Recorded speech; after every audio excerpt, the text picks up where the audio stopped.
Guardians of Al-Quds, Fateh Baitul Maqdis, Hazrat Umar Farooq رضی اللہ تعالیٰ عنہ, the man who entered without an army. کیا آپ نے کبھی ایسا فاتح دیکھا ہے جو اپنے غلام کو سوار رکھے اور خود نکیل تھامے چلے؟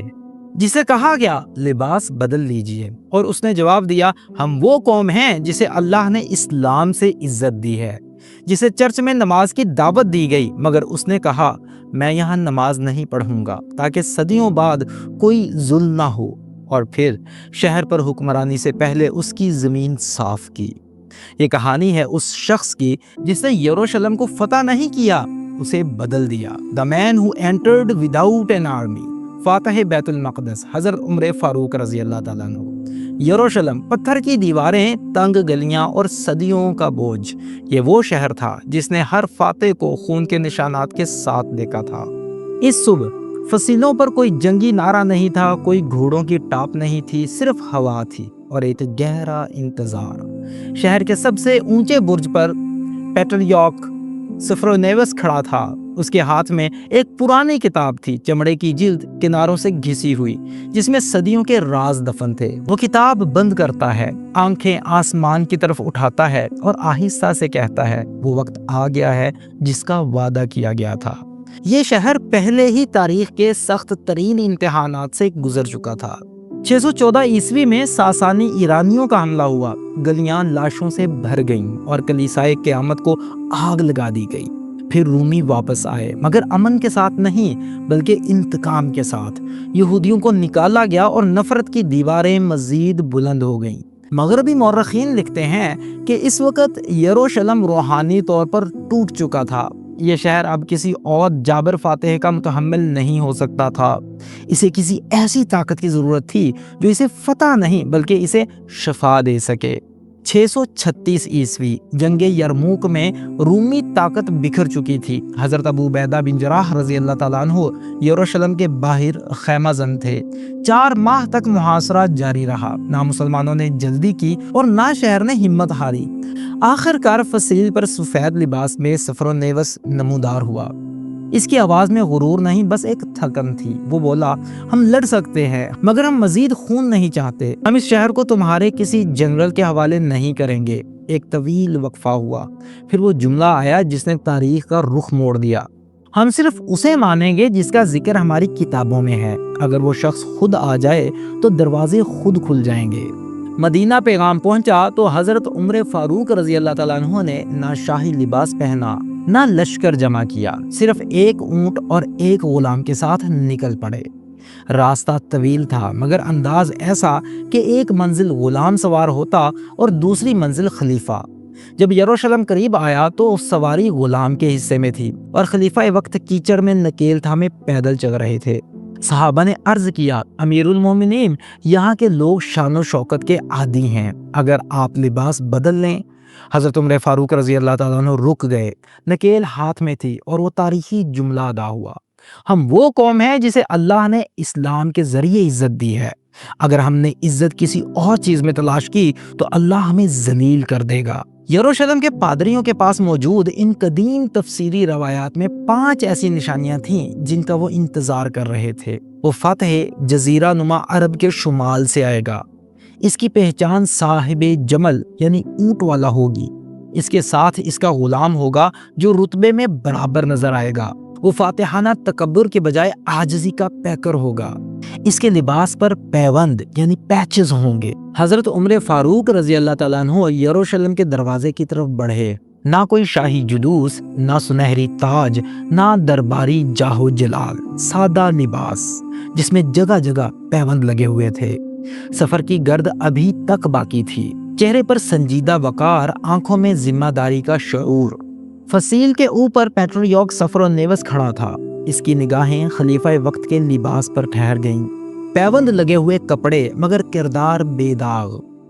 روایات میں آتا ہے کہ اس منظر کو دیکھ کر وہ لمحہ بھر کو خاموش ہو گیا، پھر آہستہ سے کہا یہ وہی ہے جس کا حوالہ ہماری کتابوں میں ہے۔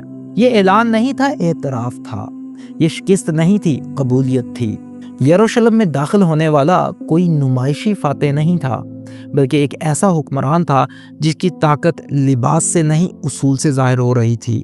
دروازے کھل چکے تھے مگر نہ کوئی گھوڑوں کی ٹاپ سنائی دی نہ تلواروں کی جھنکار۔ یروشلم نے صدیوں میں جتنے فاتح دیکھے تھے وہ ہر بار خون اس کی گلیوں میں بہا تھا۔ عبادت گاہیں بدل دی گئی تھیں اور مذہبی شناختیں مٹانے کی کوشش کی گئی، مگر اس بار منظر مختلف تھا۔ حضرت عمر فاروق رضی اللہ تعالیٰ عنہ شہر میں داخل ہوئے تو نہ کسی کو قتل کیا گیا، نہ کسی پر جبر کیا گیا، نہ کسی چرچ کو نقصان پہنچا۔ روایات میں آتا ہے کہ انہوں نے وہیں اپنے اونٹ پر ہی جھک کر سجدہ شکر ادا کیا، اس فتح کو اپنی قوت نہیں بلکہ اللہ کی عطا سمجھتے ہوئے۔ یہ منظر بے اختیار فتح مکہ کی یاد دلا رہا تھا، جب رسول اللہ صلی اللہ علیہ وسلم مکے میں سر جھکائے عاجزی کے ساتھ داخل ہوئے تھے۔ اسی لمحے ایک تحریر لکھی گئی جسے تاریخ عہد نامہ عمری کے نام سے جانتی ہے۔ اس میں صاف الفاظ میں اعلان کیا گیا کہ یہ وہ امان ہے جو اللہ کے بندے عمر اہل ایلیا کو دیتے ہیں، اور پھر تاریخ نے وہ سنا جو اس نے پہلے کبھی نہ سنا تھا۔ ان کی جان محفوظ ہوگی، ان کا مال محفوظ ہوگا، ان کے گرجا محفوظ رہیں گے، ان کی صلیبیں نہیں توڑی جائیں گی، ان کی عبادت میں مداخلت نہیں کی جائے گی، کسی کو اس کے دین سے مجبور نہیں کیا جائے گا۔ یہ محض ایک شہر کی حوالگی نہیں تھی، یہ طاقت کے استعمال کی نئی تعریف تھی۔ یہ صرف فتح کا اعلان نہیں تھا، یہ اصول کا اعلان تھا۔ جو جانا چاہے امن کے ساتھ جائے گا، اور جو رہنا چاہے حفاظت کے ساتھ رہے گا۔ یہ امان صرف عمر کی نہیں تھی، یہ اللہ اور اس کے رسول صلی اللہ علیہ وسلم کے نام پر تھی۔ اور یروشلم نے پہلی بار کسی فاتح کو یہ کہتے سنا، تمہارے گرجا تمہارے رہیں گے، تمہارا ایمان تمہارا رہے گا، اور تمہاری جان ہمارے ذمہ ہوگی۔ اسی دوران حضرت عمر رضی اللہ تعالیٰ عنہ کو کلیسائے قیامت دکھایا گیا۔ نماز کا وقت ہوا تو پادری نے عرض کیا کہ آپ یہیں نماز ادا کر لیجئے، یہ ہمارے لیے باعث فخر ہوگا۔ یہ ایک نازک لمحہ تھا، کیونکہ ایک فاتح کا چرچ کے اندر نماز پڑھ لینا آئندہ نسلوں کے لیے دعویٰ اور قبضے کا جواز بن سکتا تھا۔ حضرت عمر رضی اللہ تعالیٰ عنہ نے نہایت دور اندیشی سے انکار کیا اور فرمایا کہ اگر میں نے یہاں نماز پڑھی تو ممکن ہے بعد میں کوئی مسلمان یہ کہہ کر اس چرچ پر دعویٰ کر لے کہ یہاں خلیفہ نے نماز ادا کی تھی، اور میں تمہاری عبادت گاہ کو کسی تنازع کا سبب نہیں بنانا چاہتا۔ پھر وہ چرچ سے باہر نکل آئے اور زمین پر نماز ادا کی۔ یہ فیصلہ صرف اس وقت کے لیے نہیں تھا بلکہ صدیوں کے لیے چرچ کی حفاظت کا ضامن بن گیا، اور آج بھی اسی مقام کے قریب مسجد عمر اس واقعے کی یاد دلاتی ہے۔ پھر حضرت عمر رضی اللہ تعالیٰ عنہ اس مقام کی طرف بڑھے جہاں آج مسجد اقصی قائم ہے۔ اس وقت وہ جگہ ملبے اور کوڑے سے بھری ہوئی تھی، کیونکہ رومی دور میں اسے جان بوجھ کر نظر انداز کیا گیا تھا۔ حضرت عمر رضی اللہ تعالیٰ عنہ نے منظر دیکھا، کوئی حکم صادر نہیں کیا، کوئی سپاہی آگے نہیں بڑھایا، بلکہ اپنی چادر سنبھالی اور خود صفائی شروع کر دی۔ ایک فاتح جس کے ہاتھ میں پورے خطے کی سیاسی طاقت تھی اپنے ہاتھوں سے مقدس مقام کو صاف کر رہا تھا۔ صحابہ کرام رضوان اللہ علیہم اجمعین نے یہ منظر دیکھا تو سب شامل ہو گئے اور تھوڑی ہی دیر میں وہ جگہ صاف کر دی گئی۔ اس طرح فتح بیت المقدس تلوار کی جیت نہیں بلکہ اصول کی جیت ثابت ہوئی۔ نہ کسی مذہب کو مٹایا گیا، نہ کسی عبادت گاہ کو گرایا گیا، نہ کسی کو ایمان بدلنے پر مجبور کیا گیا۔ یروشلم نے پہلی بار محسوس کیا کہ طاقت ظلم کے بغیر بھی قائم رہ سکتی ہے، اور یہی وہ اخلاقی برتری تھی جس نے اس فتح کو محض فوجی کامیابی سے بڑھا کر انسانی تاریخ کا سنگ میل بنا دیا۔ آج بھی وہی یروشلم ہے، وہی دیواریں ہیں، وہی دروازے ہیں، مگر عمر رضی اللہ تعالیٰ عنہ نہیں۔ سوال یہ نہیں کہ مسئلہ فلسطین حل کیوں نہیں ہوتا، سوال یہ ہے کہ کیا ہمارے اندر وہ عدل، وہ سادگی اور وہ جرأت ابھی زندہ ہے؟ کیا ہم اس امانت کے اہل ہیں جو فاروق اعظم رضی اللہ تعالیٰ عنہ نے ہمیں سونپی تھی؟ یروشلم تلوار سے فتح نہیں ہوا تھا، وہ کردار سے جھکا تھا۔ ایک شخص جس کے لباس پر پیوند تھے مگر انصاف بے داغ تھا۔ آج ہم اپنے گریبانوں میں جھانکیں تو سب کچھ موجود ہے۔ عالم اسلام کے پاس بے شمار دولت ہے، وسائل کے انبار ہیں، جدید ترین ٹیکنالوجی ہے اور ایٹمی قوت بھی ہے، لیکن پھر بھی قبلہ اول لہو لہان ہے اور ہم بے بس۔ آخر کمی کہاں ہے؟ کمی اس ایمانی غیرت کی ہے جس کی خبر اللہ کے رسول صلی اللہ علیہ وآلہ وسلم نے صدیوں پہلے دی تھی۔ آپ صلی اللہ علیہ وآلہ وسلم نے فرمایا تھا، قریب ہے کہ دیگر قومیں تم پر ایسے ہی ٹوٹ پڑیں کہ جیسے کھانے والے دسترخوان پر ٹوٹ پڑتے ہیں۔ صحابہ کرام رضوانullah علیہم اجمعین نے پوچھا یا رسول اللہ صلی اللہ علیہ وسلم کیا اس وقت ہماری تعداد کم ہوگی؟ آپ صلی اللہ علیہ وآلہ وسلم نے فرمایا نہیں، تم تعداد میں بہت ہوگے لیکن تم سیلاب کی جھاگ کی طرح ہوگے۔ اللہ تمہارے دشمنوں کے دلوں سے تمہارا رعب نکال دے گا اور تمہارے دلوں میں وہن پیدا کر دے گا۔ صحابہ کرام رضوانullah علیہم اجمعین نے عرض کیا یا رسول اللہ صلی اللہ علیہ وآلہ وسلم یہ وہن کیا ہے؟ آپ صلی اللہ علیہ وآلہ وسلم نے ارشاد فرمایا دنیا کی محبت اور موت سے نفرت۔